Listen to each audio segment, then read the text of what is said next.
Live and local with coverage you can count on. This is WNEMTV5 Wake Up. Good morning, everyone. Thanks so much for waking up with us on this Sunday morning. Hopefully you have your cup of coffee or tea with you and are ready to get your day started. Today is August 16th. I'm Blake Keller. Ashland is off for today. Now this morning we're kicking things off with meteorologist John Gross. He's joining us live with a look at the forecast. Hey, good morning, John. Hey, good morning, Blake, and good morning, everybody at home. Finally, some welcomed rain as we've gone overnight tonight, and we are continuing with that as we're going throughout this Sunday morning, especially east of I-75 going in back towards the thumb. Let's go ahead and take you live to the first 4 and 5 pinpoint Doppler radar from MBS. As you can see, we do have still some shower and thunderstorm activity, mainly east of I-75 back in towards the thumb. Let's go ahead and zoom on in here to a few locations. Back towards Shiawassee County, the eastern sections moving towards Genesee County at this point, places like Birch Run, Frankenmuth, and those are going to continue to move towards the north and east, back in towards Lapeer County, the southern sections of Sanilac County, seeing some pretty good shower and thunderstorm activity, plenty of lightning associated with some of these storms as they're continuing to also make easterly progress along a cold front that's going to continue to move out by the time we do reach the afternoon hours. Until then, still expecting to see some shower and thunderstorm activity here within the next few hours. On the sky tracker, cold fronts continuing to make progress east. That's what's continued to spark up these showers and thunderstorms, and we'll continue to watch that as we go throughout the rest of this morning. Starting to clear things out, though, by the afternoon. Temperatures out the door this morning, we've got a good mix of the 60s, 65 in Midland, good morning, 64 in Bad Axe. We've got 64 in Marlette, 68 in Owasso, 61 degrees currently in Houghton Lake for this morning. Here's a look at the day planner for today, and we'll have temperatures warming near 80 later on this afternoon. Again, we'll have clouds this morning, showers and thunderstorms mainly east of I-75 back in towards the thumb, but we'll continue to clear things out, though. Once we get into the afternoon, I think we will end the day with some rays of sunshine as we go later on into this afternoon and the early evening hours. We'll take a look at the rain chances, like always, for the rest of the week coming up in just a little bit. Blake, back to you. John, thank you. Breaking overnight, President Trump says his younger brother, Robert, has died at the age of 71. Now, the president said in a statement last night, quote, "He was not just my brother, he was my best friend, and he will be greatly missed, but we will meet again." Robert Trump was admitted to a Manhattan hospital with an unspecified illness, and he's had health problems for months now. The president visited him Friday and says he died the next day.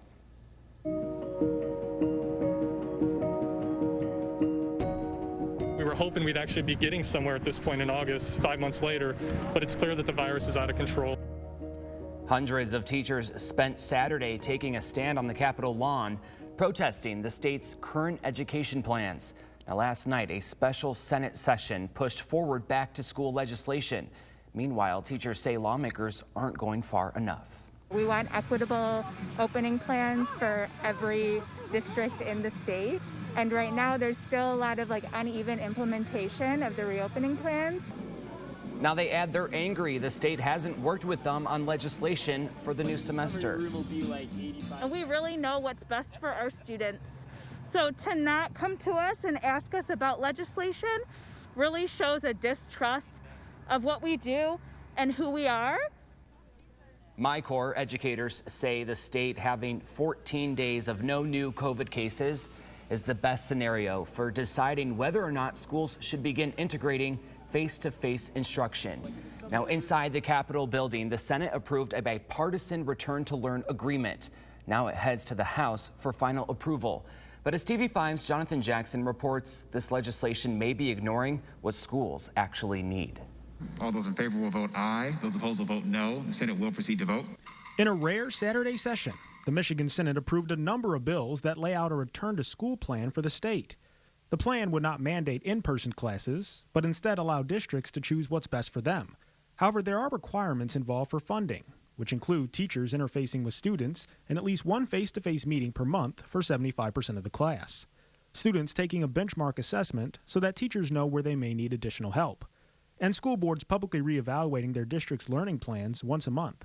The plan would also approve $583 million in federal aid to Michigan schools, with at least $50 million intended as hazard pay for teachers. And the response from some educators has been positive. like the Michigan Education Association and American Federation of Teachers, who wrote, MEA and AFT Michigan hope these bills are adopted so that we can move forward with other important issues, especially a budget for the coming school year that fully addresses the financial needs of schools to keep students, educators, and families safe during this pandemic. But others, like President Mark Greathead with the Tri-County Alliance for Public Education, say these bills aren't enough. We're disappointed. It seems awfully rushed, and school leadership wasn't consulted in the development of these bills. As a superintendent, he says teachers already have enough to deal with this year and is imploring those in Lansing to lower these requirements and engage with educators more. What we need right now is full funding for all schools for the additional requirements that we have coming upon us. And please grant us some flexibility as we go forward. In Lansing, Jonathan Jackson, WNEMTV5.